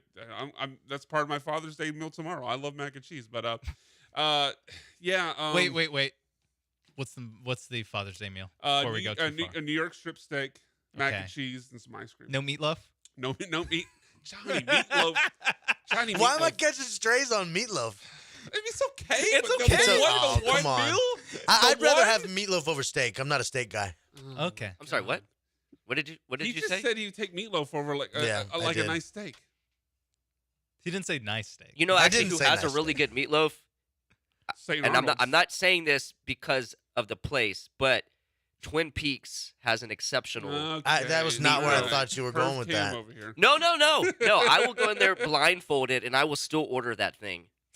It has nothing to I do. love the visual of Cam going into Twin Peaks blindfolded. Just To prove a that point. makes it worse. That makes it worse because now you're feeling around. No. Come on, Cam. No. Oops, I fell. Yeah. Oops. Oh, I'm sorry. I'm blindfolded because I'm a white knight. You know, I'm an ally. I don't want to objectify you with my eyes, so I'm just feeling around at chest level. Yeah, that's great, Cam. What's your food? Yeah, you still have not You provided. still haven't given us your food. You did give us the good Twin Peaks rec, though. Yeah. Next time I'm there, ask for the meatloaf. Blindfolded. Uh, Blindfolded eating meatloaf. I'm seriously still lost at words. I mean, You're gonna have to- I love Mexican food so much. If you don't give us an answer in 30 seconds, you're getting meatloaf with Johnny. No, dear God, no. Okay. You know what? I'm just gonna stick to what I love and what I eat all the time, and I never get tired of it. You know what? I would actually probably have huevos con chorizo as my starter, That's Wait, good. That's great. because you yeah. said I can have a starter and an entree and 2 sides, right? I didn't say Well, you starter, didn't- but Oh, okay. well, I heard He that. said, he said Okay, entree, 2 okay. sides, and a You can dessert. have a starter, no dessert. Yeah. Oh, that's fine. That's Okay, fine. okay. So all right, all right. huevos con chorizo for my starter, and then as my meal, I would like to have a Cubano sandwich, and Okay. then Oh, okay. as my sides, I'm gonna go with some refried beans with bacon and a lengua taco. Yeah, A taco is a side? yeah, hell yeah. Okay. This feels like In Cam's world. I'm you not know? gonna. I'm not gonna. Feels- Yeah, call- this is. I'm not this- gonna. I'm on No. death row. I know how No, hard it you're was. not on, only you put you on death row, Cam. The question Yeah, I was mean, you not could death say row. that. You can say that for a lot of people on death Well, he's row. on to death be row fair. because he's going around blindfolded groping people at Twin Peaks. That's not the death penalty. They don't give you the death penalty for that. Okay, well, we'll find out for Cam. Well, not here, but in some other places, I'm sure they will. Okay. So what's your meal, Sean? I mean, I'm not taking this as far into this is my last meal ever. I'm taking this more as I could eat this every day Sure. situation, which I think it's interesting. We just turned into death row Well, here. Cam did.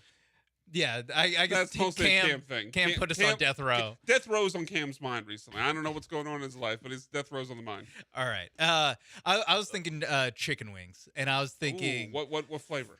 I was hoping that you wouldn't ask me the follow up question of what flavor, and I could. The most obvious follow-up? No, but okay. Could I do like? Okay. Now I I'm guess- turning into Cam and negotiating my my meal. But can it be like a 30 count, but 10 of each flavor?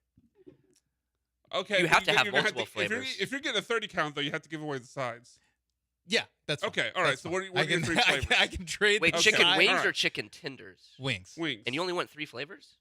I mean, should I do 6 flavors, Five 5 each? each? Like, Hell come yeah. on. Like, what are we doing? Let's not, now, let's not I list don't off think I 6 can flavors. sit here and just name 6 No, flavors let's on the not list radio. off 6 flavors. We got 2 Um, minutes.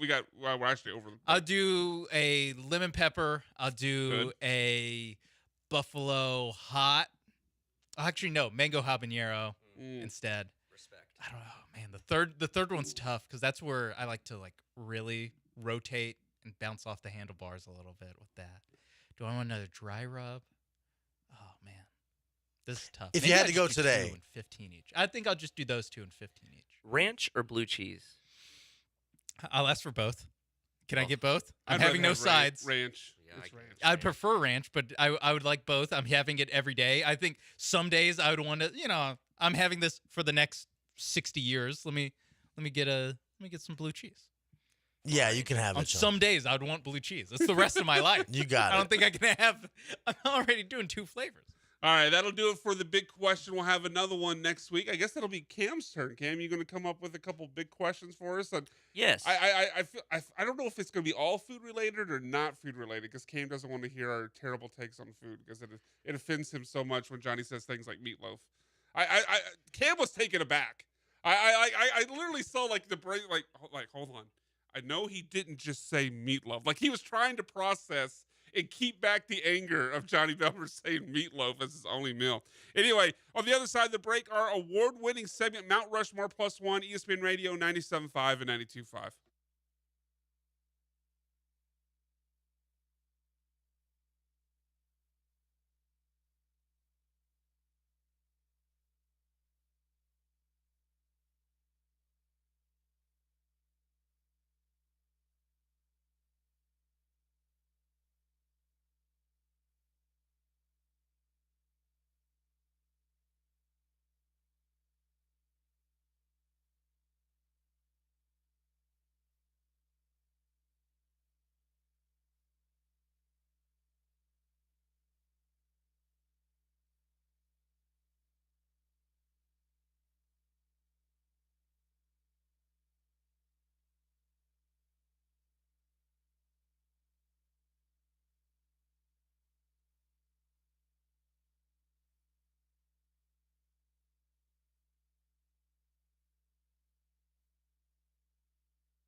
Welcome in, Houston, to the best part of your weekend. It is time for the award-winning, groundbreaking segment, the segment that changed the sports radio industry forever. It is time for Mount Rushmore Plus One.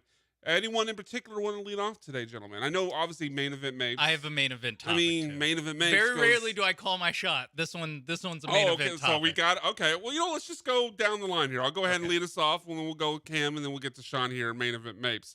I am going with my favorite old guys in sports, and I didn't have any particular motivation for this, but I maybe just feeling the age a little bit as I get and now into the age 40 demographic.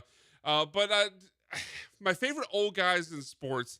Number one on the list. Actually, I did, and now I'm trying to remember what it was. What was my motivation for? Actually, Was it Jose Abreu? yes, that's what it was. I knew there was. I was trying to buy myself time to remember. He's what so it old was. he forgot. Yeah, You're doing yeah, great. yeah. You're doing great. Johnny. Yes, I'm so old. I forgot. Thank you, Johnny. It's gonna. It's ironic. It's gonna haunt- It is ironic. It's gonna. That conversation was like one I would have with my father. Yeah, and that's gonna haunt me. That's gonna haunt me. What was I saying the What other was day? I And saying? What's the movie that I like? and, It's got and that I don't person know, in but it? I'm just guessing. Right. Yes. Yes. No.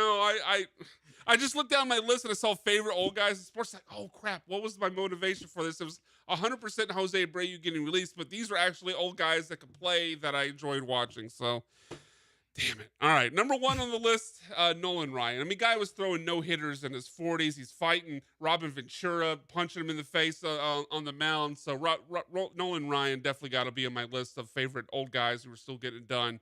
Also on the list, this guy wasn't obviously as good as Nolan Ryan in his 40s, but was just fun. Like, who didn't enjoy watching Bartolo Colon play? I mean, just a jolly fat guy out on the mound. Especially when he hit those homers. Yeah, when he hit a home run in San Diego, which was actually one of the hardest parts to hit a home run in.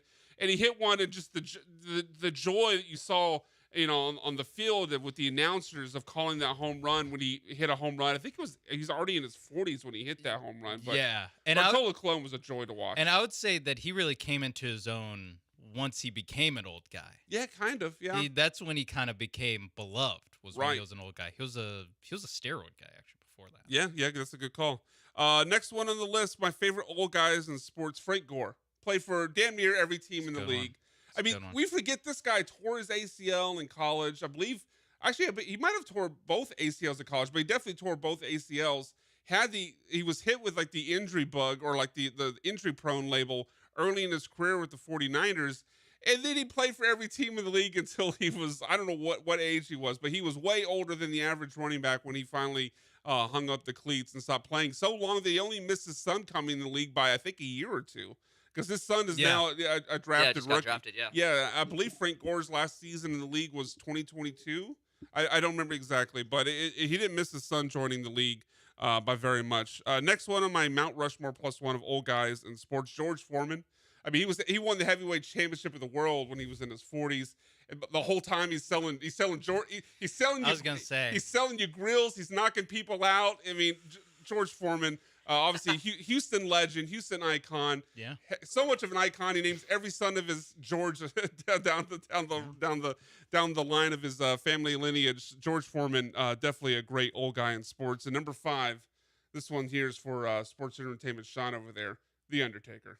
The Undertaker. Oh, yes. I mean, John Belmer knows this. He's a big wrestling dead fan. man. John Belmer was winning. The Undertaker was winning a WrestleMania match in his 50s, guys. I know. He won a WrestleMania match against AJ Styles in 2020 as like a 50-something year old. One of the greatest athletic feats. I mean, it goes down there as one of the greatest, athletic feats of all time. That is my Mount Rushmore plus one of favorite old guys in sports. You guys have any favorites that I left off?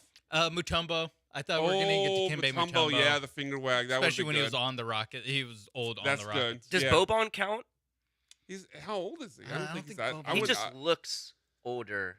yeah, he's more he of a moves. mascot He's than he is an old definitely guy. like 10 years older than everyone else on the Rockets. Yeah, he's 35. Hey, he was in John Wick. Don't you okay. have to be? He was in John Wick 3, That's- which you were watching You this morning. just watched on your way in or something. Just for the listeners, when Cam sat here and opened up his laptop, it was just on John Wick 3. Kind of. No, John Wick third. The John- third. oh, yeah. John Wick the third, yeah, which is what he as called Cam it. referred to it as. Yeah. And he just opened up. It was like 45 minutes into the movie. Cam was just sitting at home watching John Wick the just first. doing like, his pause, time to go do the radio show. I'll hit resume when I get home. All right, Cam, what is your Mount Rushmore +1 this week? Okay, oddly enough, this kind of ties in with the third question that I picked from Sean, which is food. Yes. I was recently at a taco truck the other day, and it got me to thinking of all the types of tacos that I really enjoy. And, I think I actually like some of the more, quote, gross tacos that people like. What gross? For You're gonna have to starters, define this. I love lengua, which is cow tongue. And I don't think a Cam. lot of people get down with lengua, but I love it. Followed by chorizo. That is a good guess that most Yes. people don't get down with The cow average tongue. person is not, quote, down with cow tongue. Yes, Just me. I would agree with that, Cam.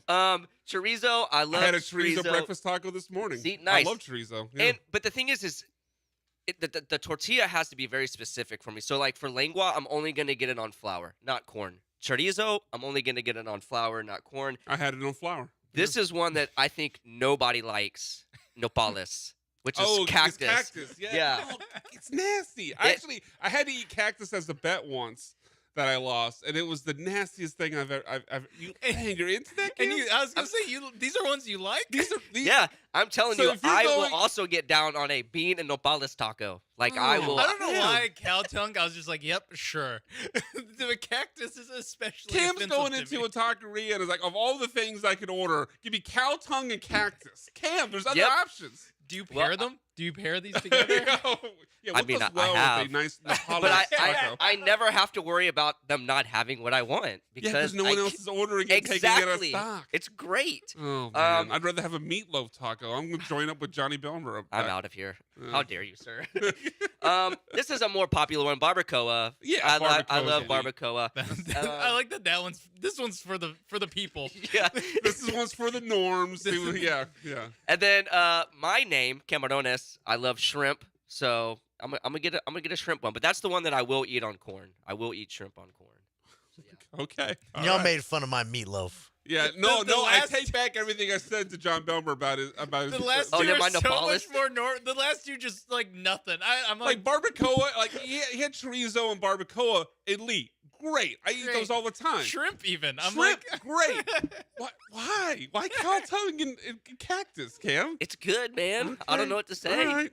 I mean, like what you like, but no, forget that. No, I'm going to judge you still. Okay. all right. All right, yeah. All right, so main event Mapes time. Your Mount Rushmore +1, sir. Hopefully it doesn't involve cactus and cow tongue. It almost no cactus or cow Okay, tongue in good. this one. All right. This one is very self-referential. This Oh. one is very, very meta, I dare say, because I was looking at the list of topics that I've done, and I realized that my fourth one that I have on this list were things that were red, white, or blue, which means Mhm.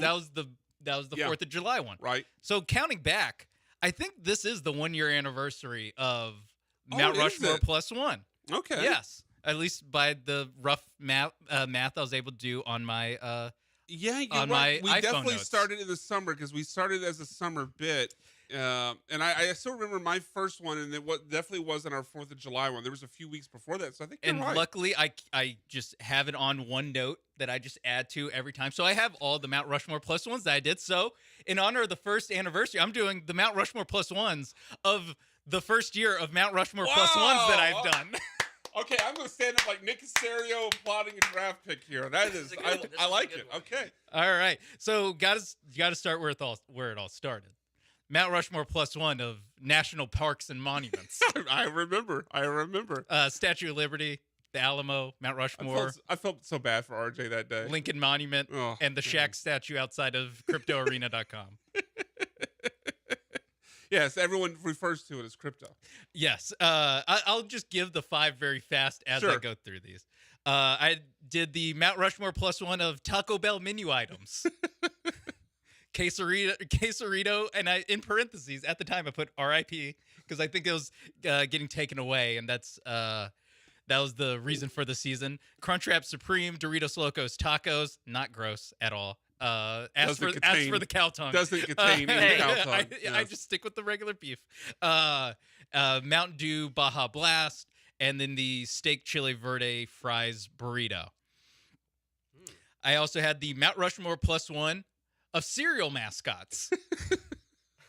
The Cookie Crisp Wolf, Toucan Sam, Count Chocula, Tony the Tiger, and the Apple Jacks Cinnamon and Apple, which I realized I kind of cheated and had 2 different ones. So that was your third one, right? That was the third one, yes. There's one in particular that I'm hoping is on this list. Is it We got 2 more. the one, my first, I think it might have been my first day back from vacation. Yes, Was it the is. Mount Rushmore. The things that just sound right. Mount Rushmore +1 of things I can't explain why, but they're perfectly named. Yes, that is the list. And I did a follow-up the next week of things that were higher than Sean when he came up with that list. And this one, looking back on it, they're not all hits.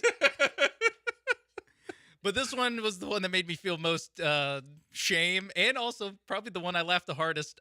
Pool, perfectly named. Yeah, yeah. What else would you call it? What else would you call it? Jellyfish, bubble, Bluetooth, and cancer. Bluetooth, I think is What? Bluetooth. I think is still the one that, like, why? Why does that make sense? Why does that just sound right? I asked, get in time machine. Asked me a year ago. Oh. And lastly, probably the other one that I've laughed the most while making Mount Rushmore +1 of strokes. Yes, and I think was it me and Andrew that goaded you into Yes, that? Yeah. yes. So that of course is the final stroke in golf. Yes, of course. It is the backstroke. It is the different strokes for different folks. Right. It is a brushstroke technique you use when painting called cross hatching, and then vinegar strokes. Yes, yeah. And moving right on, ESPN Radio 97.5 and 92.5 before we get canceled. Man, I can't believe we got away with that now twice. Well, we'll find out if we got away with this one. I don't know if we got away with it yet. I can't believe you. I'm so glad you did it, but I can't believe you did it. I was trying to scroll through. I think my favorite list that I did was better anniversaries on January 6th. I think that might have been my favorite list. There's lots of better ones, by the way. ESPN Radio 97.5, and I think the one that I got the most crap for with you guys, like, I can't believe you're doing this. Not legit, but like, really, was one on I think it was Veterans Day. I did favorite veterans, but it wasn't. Yes. But it was athletes. It was also just old athletes. He did the same one today. Dikembe Mutombo was on that list. All right, ESPN Wow. Radio 97.5 and 92.5. Salute. Thank you. Salute to you, Dikembe Mutombo, my favorite veteran. When the bullpen gets back on ESPN Radio 97.5 and 92.5, we'll finish it up with the worst people in sports and our favorite thing from sports. Don't go anywhere.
You're back inside the bullpen with the producers of ESPN 97.5 and 92.5. ESPN Radio 97.5 and 92.5, discussing during the break all the various random body parts that Cam Smith will eat on a taco. Apparently, there are no limits to this. It goes beyond cow tongue. But anyway. I am not scared. The worst person in sports this week. Let's start it off here. Sean, who is your worst person in sports this week? My worst person in sports this week is Big 12 Conference Commissioner Brett Yormark for not just selling his soul, but selling the soul of the conference to Allstate. Did you see this? Did you hear about this? I did not, no. So they have basically branded, you know how bowl games have sponsors? Sure. Name Cotton Bowl sponsors. presented by Goodyear or something like that. The Big 12 is going to have a brand sponsor. And right now it's believed to be Allstate, and the name might be the Allstate 12. Oh, wow. You're not serious. The All-State 12? I'm 100% serious. Oh, my God. I mean, look, and the Big 12 name has no meaning anymore, but at least they kept the 12 part when they sold it to Allstate. Also, the deal really is, I forgot what the exact number is, but it's roughly $2 to $3 million per team in the Big 12. That's it? That's the price. That's the worst part. Like, I could get beyond the idea of selling it if it was like this huge financial windfall when you're about to lose, Oklahoma and Texas. But you're getting $2 to $3 million per team. That doesn't make a difference in these overall athletic budgets. Mm. Allstate That Big barely 12 pays for an NIL deal. Allstate 12 conference. Oh, that's awful. That's awful. I guess you could say, Sean, it just doesn't mean more there. Does not. It does not mean more. Cam, your worst person in sports. My worst person in sports was Derek Lively in the first game of the NBA Finals because he lost me a bet and money. So Very screw petty. him. I love Very- the personal ones. I thought you were gonna say because he taunted the guy with the corner three last night. I thought you were gonna get. No, I needed him to get 13 and a half points and rebounds in the first game, and he got 10, and it lost me a lot of money. So screw that guy. So you can't afford the cow tongue tacos now? No, I still can because those are pretty cheap. There's a reason, Cam. All right, moving on. All right, last week we played a clip from Paul Heyman where there's two clips here, Johnny Bummer. First one is a short clip, Sean, and I'm sure you remember, where Paul Heyman has a very pointed word about the Tongans being bloodthirsty. What? They're not even people. They're just bloodthirsty, sadistic thugs. Bloodthirsty, sadistic thugs. Well, Paul Heyman, still running the bloodline with those bloodthirsty, sadistic thugs, he had some words of advice for the temporary head of the table, Solo Sikoa, last night on SmackDown, which I did not appreciate how Solo responded to this advice that the wise man gave him. Please accept this counsel from the wise man. You are out there by yourself against Kevin Owens. Solo, if you lose this match, you lose your leadership position against guys that don't respect leadership to begin with. No, wise man. You're wrong. If I lose this match, I'm coming after you. How dare Solo threaten the WWE Hall of Famer, the wise man, the advocate, the special counsel, Paul Heyman? You know what this man's done? He's built companies. Solo's gonna. By the way, Paul Heyman helped Solo win the match, so maybe he was afraid. But I hate how Solo Sikoa. I know Belmer's been really beat up about this. I came in. It's a bad look for Tongans. He looked down. And I was like, hey, what's bothering you, Johnny? He's like, man, I don't like the way Solo's treating Paul Heyman. It's like, I know it's terrible. I mean, He's a bloodthirsty, sadistic thug. Bloodthirsty, sadistic thug, Sean. We need Roman Reigns back. Where are you, Roman Reigns? Please come back to us. All right. We are done with the anger sharks. We're going to swim over to the Sea of Tranquility, backstroke, if you will, or doggy paddle, your choice, and talk about the things we love from sports this week. Sean, what did you love from sports this week? I loved Sean Payton. Not really the fact that he has a chip on his shoulder, more the way he explained how or why he has a chip on his shoulder. I have two middle fingers. I've gotten better with age not using them. And I think it's more, and I would say this has changed for me. It's more inward focused relative to our own team and what we're doing relative to, as you get older in this, you don't waste the calories on certain things that I might have, back in 06, 7, 8. I don't play a lot of video games, but you got X amount of battery life and energy, and you try to use it where you think it's best going to help the team, and so you learn over time to not spend as much on the things you can't control. Or what in the world is he? My man was really high in Denver when he did this. No. See, I think you could tell there's a correlation between how many times someone says relative to how little they actually have to say. Like you could tell when someone's struggling because they have nothing. They keep going relative to. No, you just didn't have anything. Wasting calories on it? What are you talking about? I don't play video games. Battery's running out. Is he going back to the days of like handheld? Man, Just how can you not be excited for the next era of Denver Broncos football? clearly they have a man who's looking forward and has a firm grasp on the here and now. Sean, what'd you love from sports this week? I already said mine. Oh, I'm sorry, Cam. My fault. I know that it is petty and distasteful to. But you're about that. To applaud somebody when they lose a job, but my favorite thing was them finally cutting ties with. See, we're done with the negative. We're done with the English Sharks. Fine. No, I no, love that was the, a positive. I love that the Alright, Chargers alright. signed Tony Jefferson out of retirement. Okay, Does yeah. that make you happy? All right, cut his Yeah. mic. All right. It's The thing Jose I love from Super Bowl. the thing I loved from this week was this was also from Friday Night SmackDown. You're welcome, John. Apparently, home invasion is a credible means to getting a title shot in the world of WWE. Your boy from LA is in the pool. What you mean, my boy from LA? You said he's your boy? LA? He's from LA. He's in the pool right now. Hold on. What? Nah, bro, no. Welcome back, champ. I've been waiting for you for a while. As a matter of fact, what's your policy on being in the pool? Because I got to go. Get out now. All right, I got to call. How you got in here? I don't know who you think you are, fam. How did you get past security? How did you get past the gate? Grab security right now. And by the way, tell him he's fired, but grab him. Last job. Bro, get out of my house. Get out of my pool. Yeah. All right, I'll see you next week. Yeah. No. Too far. That's LA Knight sitting in the pool of Logan Paul when he returned home because LA Knight's been trying to find a challenger for a title fight. Logan keeps stuck in him. LA Knight went to his house, sitting on the pool when he gets back, and then Logan had to fire his security guard. It's very unfortunate. Yeah.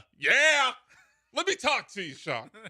So I'd like to employ that in our everyday life. If we don't like the answer we get, we just invade someone's Show home up to their house. Show up to the house, sit in their pool until they get back. Hope they have incompetent security guards. Yeah, who then got fired? Who then got fired? Former security guards. Former security guards. Yes, but their last action was then kicking LA Knight out of the. Yeah, I would just say maybe don't tell them they're fired before you need them to kick out. Yeah, exactly. If Logan, if you're listening, I know you are.